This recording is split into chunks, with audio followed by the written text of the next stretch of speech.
you tired of hearing different things about what makes up your credit score and what lenders are looking for? In today's video, once and for all, I am going to break this all the way down for you guys so that you know how lenders are looking at you and what you need to do to be favorable for lending going forward. Y'all stay tuned. Welcome back to Starr Knows Credit. On this channel, I talk personal financial education. So if this sounds like something that you're interested in, please be a subscriber of my channel. Make sure you guys are cutting on your notification bell. That way you don't miss out on any videos. And give this video a thumbs up. That way it gets pushed out to more viewers like yourself. Thank you so much for tuning in. Let's get into today's video. So it's my intention in today's video to break down what is it that makes up your credit score and why is it so important when it comes to your borrowing and what lenders are looking for. So in this video, it's going to be a comprehensive look at all of those different areas to make sure that you're ready whenever it's time for you to make your big purchases, especially when you're trying to buy a home and when you're trying to get a great interest rate on a new or a used vehicle. So those are some of the most important times when you're actually using your credit for. But we know that we use our credit for other things like personal loans and also for getting credit cards. But some of the things that are the most important is when you're getting the really big ticket items and you want to make sure that you have the best credit score to get the best interest rate and the best terms. So let's go ahead and let's break all that down. Let's start off and talk about the credit score. What is the credit score? Well, the credit score basically in the most simplest terms is how risky are you on a scale from 300 to 850. That's it. How risky are you on a scale of 300 to 850 when the lender is looking at your credit score? So the credit score is just a quick glance at what they're going to see when they look at your actual credit profile. So it just gives them an idea of what's going on inside of the credit profile itself. So that's what the credit score is. How risky are you from your past lending experiences? Should I lend you money? And what was the experiences of the past lenders? So this score gives them an idea before they even look at any other factors that's going on when they look at the actual credit report. Some lenders go off the credit score, and if the credit score is, below whatever their threshold is of credit, they automatically deny you without even looking at the full report. So it just depends on where you fall at on the credit score spectrum. Now, there are several credit scores. There are a ton of credit scores out here. You have the FICO scores, and you also have the Vantage scores. The FICO scores can be FICO 2, FICO 4, FICO 5, FICO 8, 9, 10, and 10T. And then you got the Vantage 3.0 and you got the Vantage 4.0. So it depends on what lender that you're looking at, what score are they using, okay? So FICO has been around the longest. It's been around since around 1989, and the Vantage came around in the early 2000s. Now, Vantage is a combination of all the three credit bureaus coming up with making a score. Now, this score is still not popularly used by lenders, but I can see it maybe going there in the far future. But right now, we're just going to focus on the FICO score because that is what most lenders using. So if you're looking at an app like Credit Karma, you're probably seeing your Vantage score. So that score is a good basis to see kind of sort of where you are, but the Vantage score is not calculated the same way the FICO score is. So just keep that in mind. Now, the Credit Karma app is really good for monitoring your credit, but that's about it. When it comes to the lenders, you want to get something more accurate like your FICO score. So you could get your FICO score from apps like MyFICO, and you can also get it from the Experian app. So there's a lot of different apps that actually offer the FICO score that most lenders are using. Now, as I was saying, there's so many different FICO scores, and I think I left FICO 3 out. Like I was saying, there's so many different ones. But FICO 8 right now is the one that lenders are using the very most. So I know Experian app is providing the FICO 8, and I know that the My FICO is also providing the FICO 8 scores. So just depending on what you're trying to do, they may also use different scores like the FICO 2, 4, and 5 for mortgages, and then they also have FICO scores for car loans as well.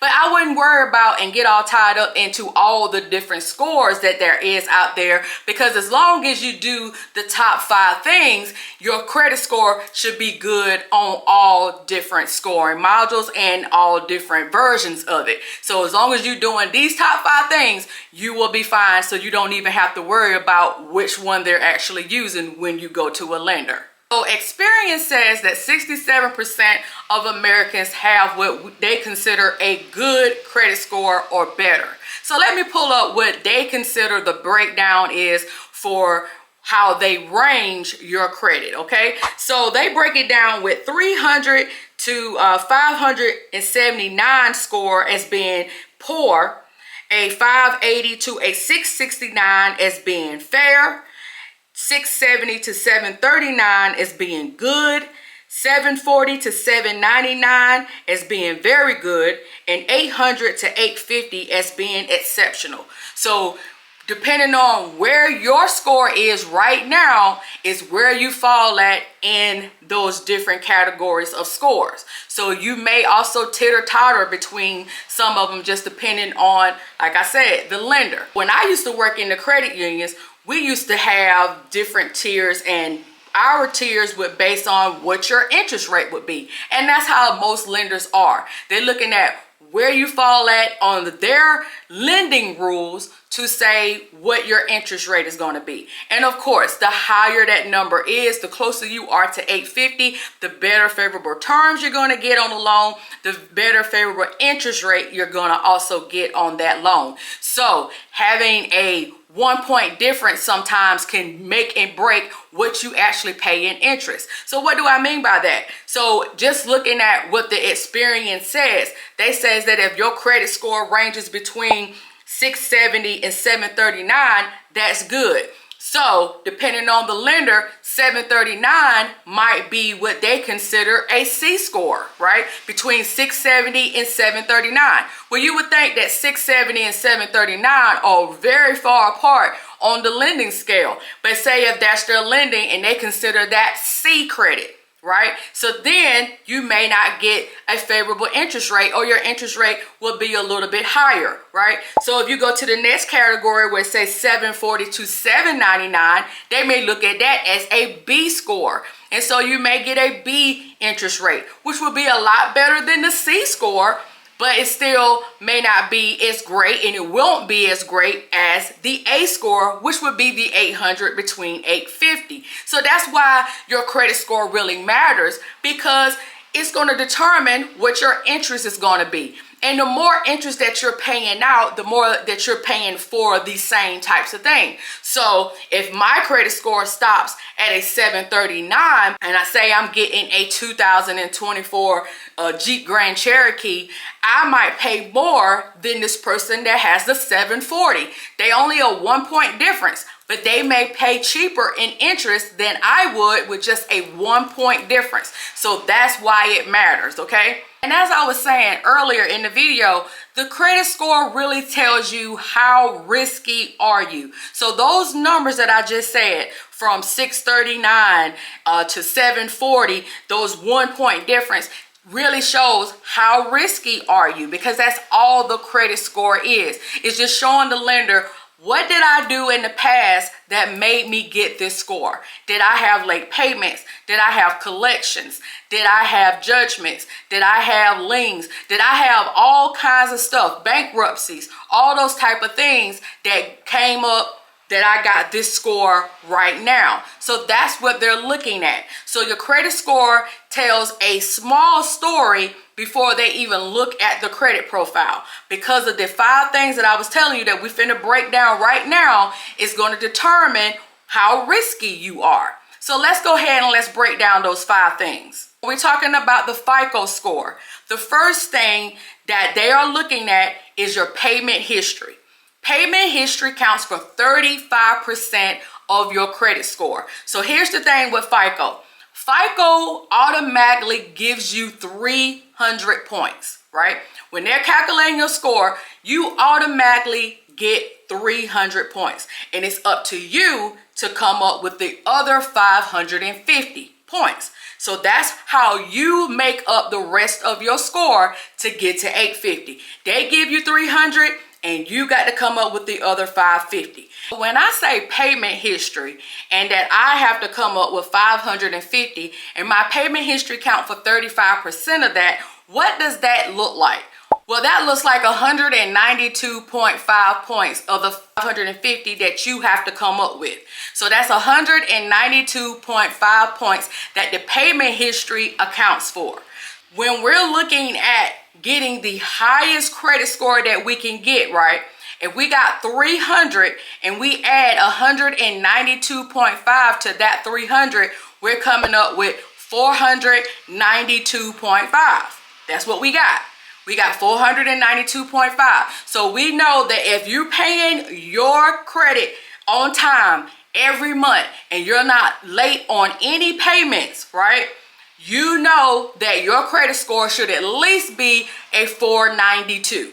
That's what that looks like. So that's why it's so important that you pay your payments on time, because that gives you the bulk of the 550 that you have to come up with. That's 192 points. So that's a lot of points out of that 550 that you're responsible for making up to get to 850. So paying your payments on time not only shows the lenders that you're responsible with your credit, but it also shows them that you have the income coming in to pay your payments on time, because we're talking about finances right here. So if you don't pay your payments on time, that either screams that, hey, I don't like to pay my bills, or two, I don't have the money to pay my bills. So which one is it? So the lenders are looking at that, and like I said, we're trying to figure out how risky are you.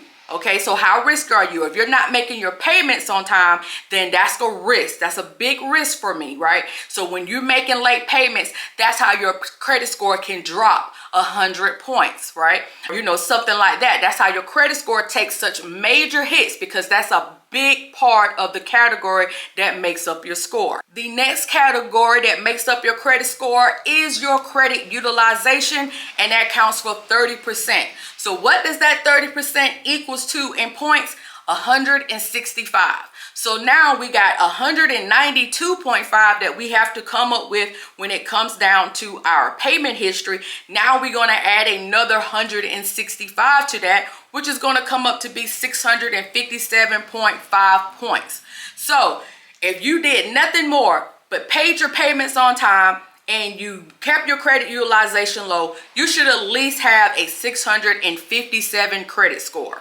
So what do I mean by credit utilization? That means how much of your credit are you actually using, okay? So just for simple math, if you have a $1,000 credit card limit and 30% of that limit is $300. So that means that by the statement date, if you did max out the card, meaning you spent the whole $1,000, that means by the statement date that actually reports to the credit bureau, you need to have that credit card paid back down under 30%, preferably under 10%, because you do want a little balance just so they have something to calculate, but you definitely want to make sure that you have it well below 30%, because we already know that's what calculates in your utilization. How much of your credit are you actually using? And I know this math doesn't make sense when I try to explain this to my husband. He's like, if I got a $1,000 credit card, I'm spending $1,000.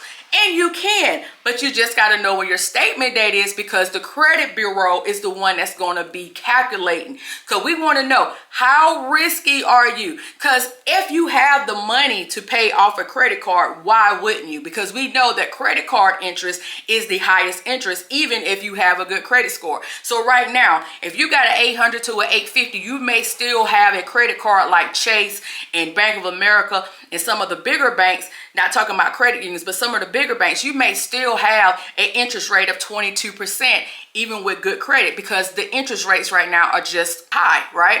So if you have a very poor credit right now, you may have an interest rate on your card of 30% or 35% in some of these, very predatory cards that I tell you guys to look out for. I'll link that video on the worst credit cards that you can use to build your credit. I digress. So you want to make sure that you don't look like you're living off your credit. That's what maxed out credit cards look like. I'm living off my credit. I don't have the income, so therefore I'm living off my credit card. That's why I'm carrying a balance from month to month. So every time your month that your statement is going to the credit bureau, and if that dollar amount isn't changing month to month, it is hurting and hindering your credit score, because your utilization of a credit card, even if you have a balance, should be coming down. It should be coming down. It should not stay the same. So if you're only paying $25, say that's your minimum on a $1,000 credit line, and all you're paying is $25, that is not moving the needle. Eventually, you're probably going to be over the limit. So when you look at your credit profile, it's going to say, going off that credit limit, what was the highest amount that you used on the card. It's going to show that, because it's going to reflect what have you been doing and how responsible are you with your finances. Because you wouldn't pay interest, not normally, you wouldn't pay interest on a card if you can afford to pay it back off. That's the logical thinking. And that is the thinking that the lenders are looking at.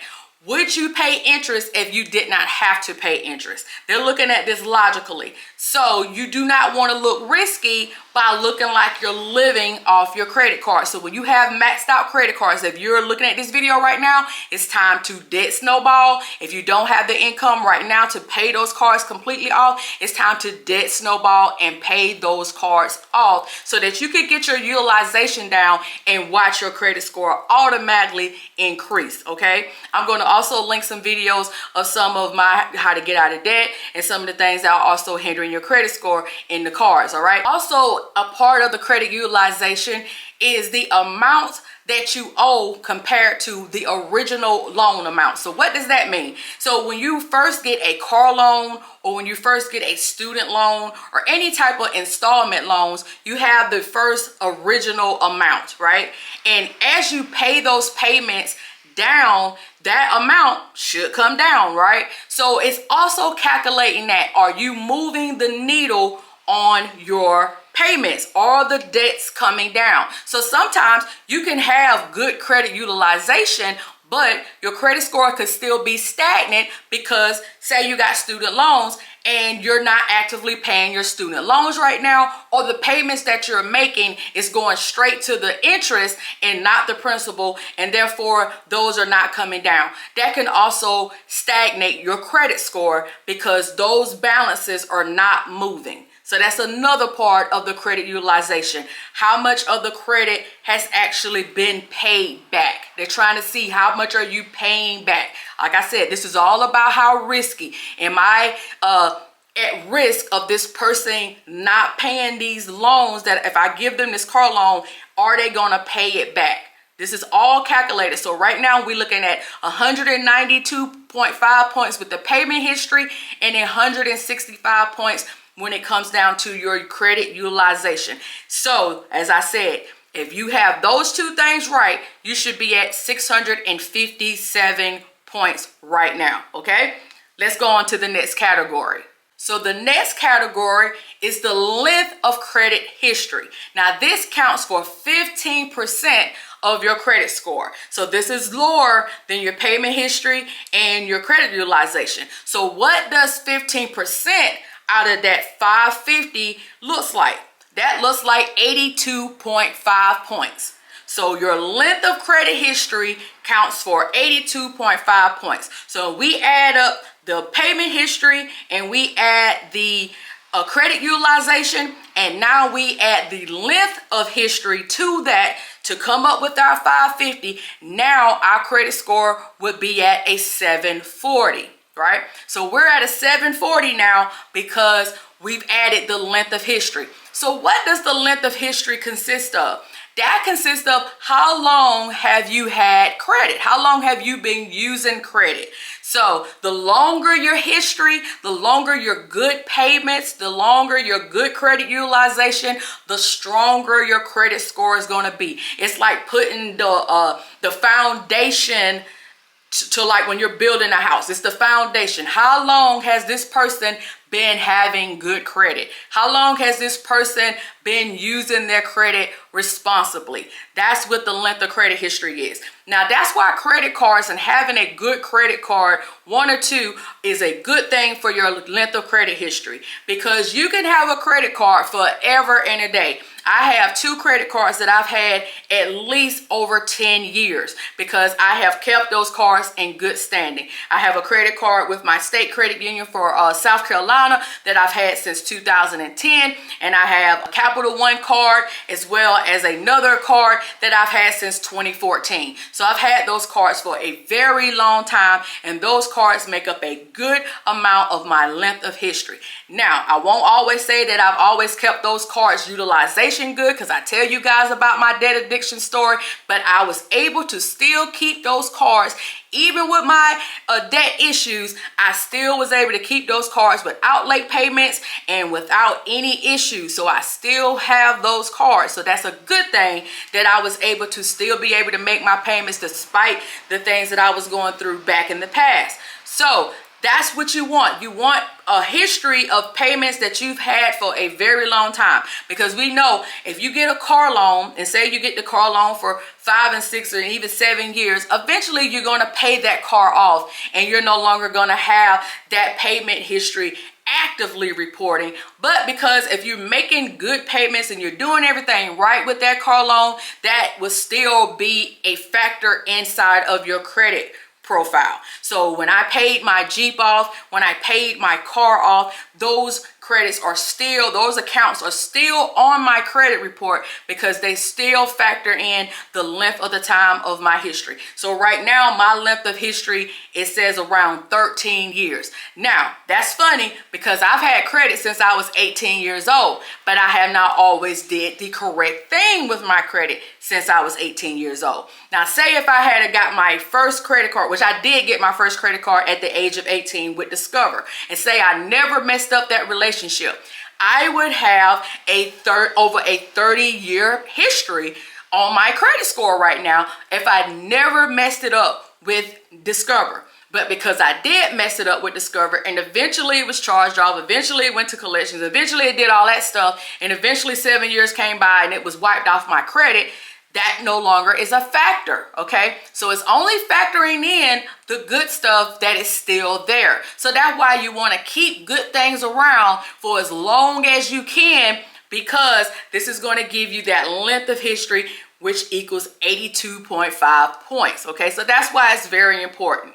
The next category is new credit inquiries. Now, this counts for 10% of your credit score. So what does 10% look like in the 550 that we have to come up? 55 points. That's what it looks like. So if we add those 55 points to all the other categories that we've already been through, now we would have a 795, okay? So if you did everything right, payment history is good, credit utilization is good, you got a long length of history, you got a stable foundation, and now you add in some healthy inquiries, then you should have a 795, okay? So what do I mean by credit inquiries? Well, you know, there are hard inquiries and there are soft inquiries. Hard inquiries are the ones that actually impact your credit score. So those are the ones that actually impact that 55 points. So you want to be very, very strategic in the credit that you're applying for, because hard inquiries can stay on your credit report for 2 years, okay? They're going to stay on your credit report for 2 years. Really, you might well say 25 months, right?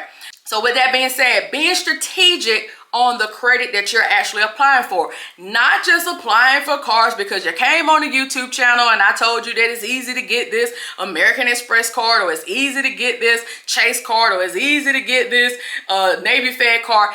No, we need to actually be looking at the credit that we are actually applying for, and will it serve our financial needs? So So something that I was telling my credit ready students just on the live we just did Sunday, that we need to be more strategic. So that means if you are credit card shopping right now, you need to be looking at a credit card that is going to suit you. Are you looking at more airline miles like cards because your job has you traveling on airplanes all over the place? As I was telling my students, like my husband, he loves to cook because he's studying to be a chef. So he's always at the grocery store getting different things for the videos that he's making. So he's needing a card that can give him back great points and great different cashback things on groceries. Okay, so we need to be looking at the cards that we're going to be applying for, cards, looking at cards that can actually benefit us for our everyday spend, that we can actually rack up points that we can make money back off of for using those cards.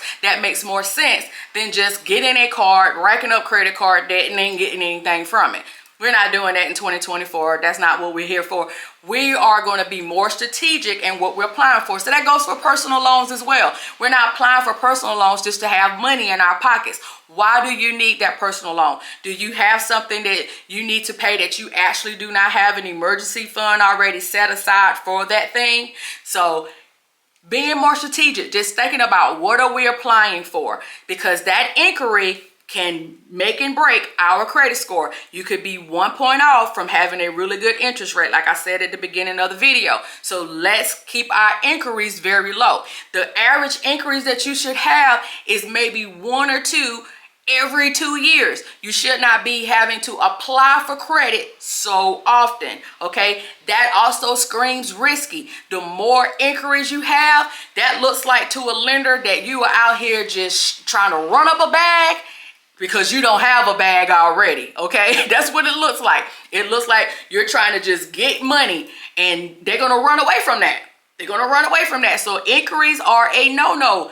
Do not do it unless you really need to apply for the credit. Okay, if you got more than 3 credit inquiries right now, chill out on applying for credit, especially if you know that you want to get a home loan, or you got goals, right? I want you to set goals with your credit so that you're saying, okay, I know I want to get a home in the next year or 2. I know I need to get another car. The car I've had, you know, it's been giving me issues. So I want to get the best interest rate. So now is the time to start turning around the bad habits so that we are boosting our score. That's what my Credit Ready program is all about. It's about being ready when it's time for us to get the big ticket items that's going to make us spend the most money.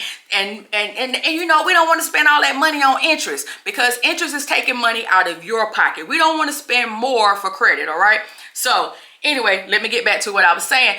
The thing is being more strategic. So low credit inquiries, guys. Now, soft inquiries go on all the time behind the scenes, but soft inquiries do not impact your credit score. So they're not something that you really and truly need to be worried about.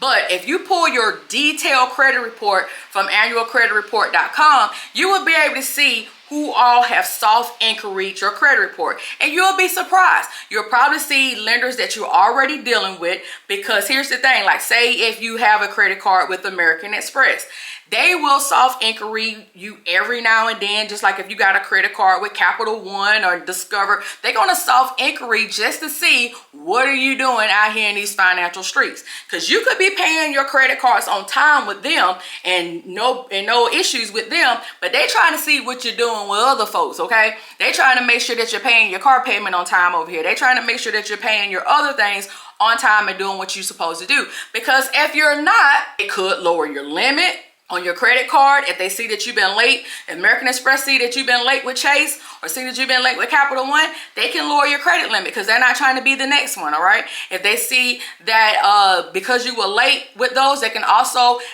change your interest rate to their default highest rate. So say you already got a 22% interest rate, but because you were late with this credit card over here, now American Express is going to give you their default high 29% interest rate because you was late over here. And they can do that.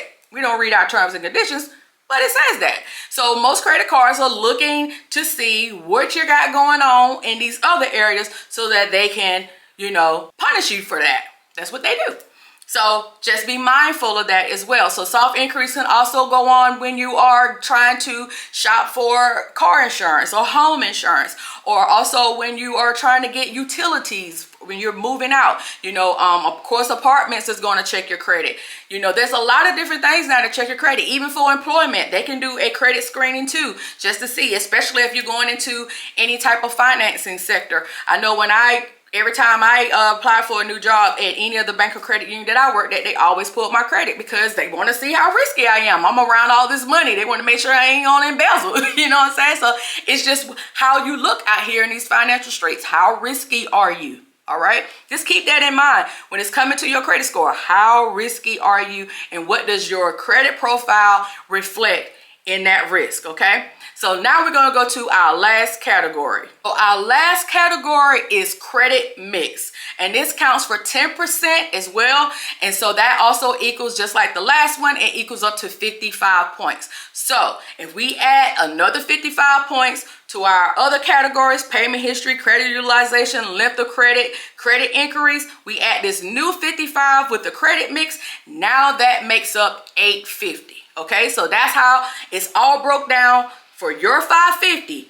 Now, if you got every I dotted, every T crossed when it comes to these categories, then that means that you should have an 850 credit score. Now, it's hard to get an 850 because of ebbs and flows of things that's going on with your credit all the time. But you can maximize getting these credit scores just by doing the things that I'm talking about in this video. So let me break down credit mix. So what is credit mix? Basically, what you got going on in your financial gumbo on your credit score, okay, on your credit report. What your financial gumbo look like? Do you have installment loans, which are your car payments, your mortgages, your student loans, you know, personal loans, all those type of installment loans that eventually will pay off? And then do you have revolving lines of credit, you know, open-end lines of credit, your credit cards, your overdraft protections, your home equity loans, all the things that you can actually borrow against time and time again. And these are open-ended loans, so you can pay it off and the credit will come back to you. So that's what that side is. So you're looking at installment, which is a closed-end loan, and you're looking at revolving, which is an open-end loan. And that, all that right there that you got going on is a mix. So it just shows the lender, if you have the mixture of credit gumbo, that you know how to handle all kinds of debt. Basically, that's what it is. Do I know how to handle having a credit card? Do I have maxed out credit cards on my credit report? Do I have late payments on my car loan over here or on my mortgage? Because I got a real estate loan, which is another great loan. If you don't have a mortgage, that can also boost your credit score. Whenever you get a mortgage, if you've never had one, that can boost your credit score, because that is they look at real estate different than they look at personal loans and car loans, because that's a big ticket item. That's a big purchase. So it's an installment loan, but it's a big installment loan. So that can also boost your credit score whenever you get one of those, because now the gumbo is really, you know, you got a whole lot of stuff going on, but you want to make sure that with all that stuff that you have going on, that you still got great payment history, credit utilization. That means that you're keeping your credit cards low. Your payments on your installment loans are coming down. They should be coming down, right? And you want to make sure that you're keeping the credit that you have as long as you have. So if you got a mortgage that's a 30-year mortgage, then you know, as long as you're paying that on time, depending on when you get your mortgage, say you get your first mortgage when you're 20. So by the time you're 50, you should have a 30-year, you know what I'm saying? You should have a 30-year payment, good payment history if you've always paid your mortgage on time, right? So we're looking at the length of history. And as your finances are getting better and you're not having to borrow money to, you know, make ends meet, you know, or bridge the gap in incomes and stuff like that, and we're building our emergency savings, we're building up 3 to 6 months of our household expenses just in case if we were to lose a job or get sick and all those types of things, and during our investments and our retirements and stuff, you know, that will make us apply for credit less, because we won't need to apply for credit, right? We're only applying for credit a lot of times because we need money for something. But if we take away that need, then we'll be applying for credit less. So that's going to factor in your inquiries, right? Because eventually you'll be looking for credit cards, just as I was saying, because of the perks, because they got rewards in this category and this category I do my most spend in, right? You got that good gumbo going on. So that's how you're going to maximize your credit score. Just by doing those things and not being risky in any of those categories. Minimizing your risk as much as you can, and you will optimize your credit score. And I already know some of the easiest things that I talk about on this channel is some of the hardest concepts that some people can't grasp. And we just got to just think about it if we were on the other side of the table. If you're on the other side of the table and you're trying to got this person in front of you that's asking for a loan, and if they're looking at your credit profile today, and you're looking at your credit profile on the lending side, would you lend to yourself if you were on the other side of the table? That's how you got to look at it. Logically look at it. Would I lend to myself? Would I? Do I look like a risk?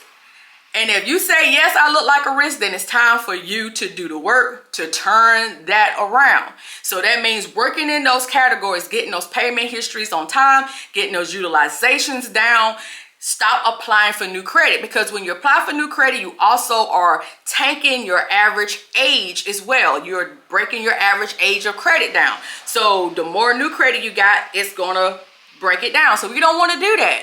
We got to be more strategic when it comes to this, all right? So I hope this video broke it down and made it seem a little bit more easy when it comes to credit.